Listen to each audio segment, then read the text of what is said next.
Quería darle las gracias por la invitación. Sé que la mayoría son internistas y esto del urgenciólogo puede ser algo distinto y la visión de nosotros también. ¿Qué hago? Primero que nada, mantener la calma y no todos los pacientes con esa presión deben ir a la urgencia.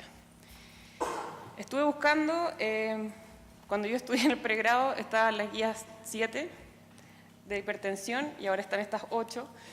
Y empecé a mirar el algoritmo y me di cuenta que si era negro, si no era negro, si era diabético, si era asiático, muy complejo. Nosotros los urgenciólogos somos más simplistas. Entonces, prefiero esta clasificación, donde tenemos la hipertensión aquí, severamente elevada, ¿ya?, que puede ser asintomática cuando el paciente no tiene ni signos ni síntomas de daño órgano blanco, y eso se llama una urgencia hipertensiva, cuando hay pacientes de factores de riesgo. En cambio, una emergencia hipertensiva es cuando el paciente tiene signos o síntomas de daño órgano blanco, ¿ya? Nosotros en general lo que tratamos son las emergencias hipertensivas. Las urgencias hipertensivas pueden ser tratadas en la consulta, ¿ya? Entonces, la recomendación es tomar una buena historia, saber bien de qué grupo etario estamos hablando, si es adulto mayor o no, lo que hablaron los doctores antes, qué fármacos toma, si toma alguna droga, y por supuesto los antecedentes familiares, como dijeron anteriormente, si ya había 2 padres, probablemente este paciente va a ser un hipertenso crónico, ¿verdad?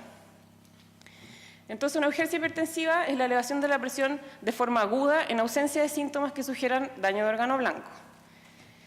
¿Por qué puede ser esto? Porque el paciente no cumple con su tratamiento, se le olvida tomarse las pastillas, come sal en exceso, ¿cierto? No va a sus controles donde el doctor. Y estos pacientes, en general, la Asociación Americana de Medicina de Urgencia dice que no hay que tratarlos en la urgencia. En cambio, las emergencias hipertensivas, que son las que sí deberían llegar a la urgencia, serían los infartos, los síndromes aórticos, edema pulmonar agudo, infartos cerebrales, tanto isquémicos como hemorrágicos, y por supuesto la eclampsia. ¿Qué dice la Sociedad Americana de Medicina de Urgencia con respecto a los pacientes que tienen una urgencia hipertensiva? Es decir, tienen la presión arterial elevada, pero están asintomáticos. Estos no requieren de tratamiento en la urgencia. Eso son lo que dice el Task Force de los urgenciólogos americanos. Ustedes pueden decir, ah, claro, pero ellos son flojos, no quieren tratar a sus pacientes. No. Existe también evidencia que dice, dentro del JAMA, por ejemplo, que salió el año pasado, que estos pacientes solamente aumentan los gastos tanto del hospital como de los recursos médicos. Y a 6 meses los efectos adversos cardiovasculares son iguales. Por lo tanto, pacientes que no están en una emergencia hipertensiva no deberían ser derivados a la urgencia. Entonces, ya sabemos qué tenemos que derivar, ¿qué hago?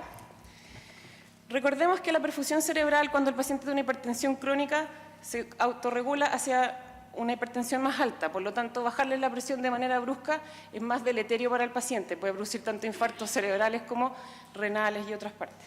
Entonces, la reducción de la presión debe ser inmediata pero controlada. Bajar 20 a 25% en la primera hora, con una meta de 160 a 110 en las segundas 2 a 6 horas, excepto en casos de disección aórtica y edema pulmonar agudo, ¿ya?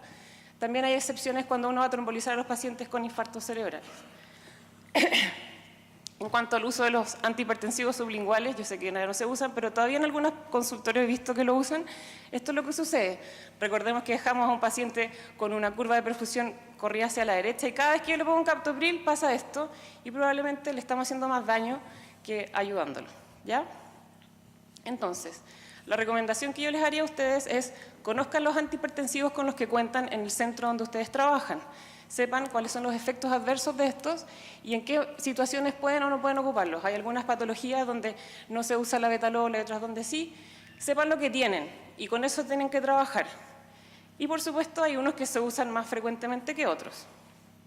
En resumen, tenemos que hacer un diagnóstico correcto. No todos los pacientes que tienen una presión de 220 con 110 tienen que ir a la urgencia, ¿ya?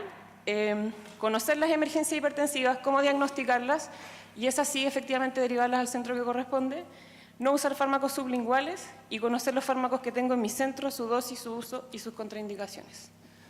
Muchas gracias.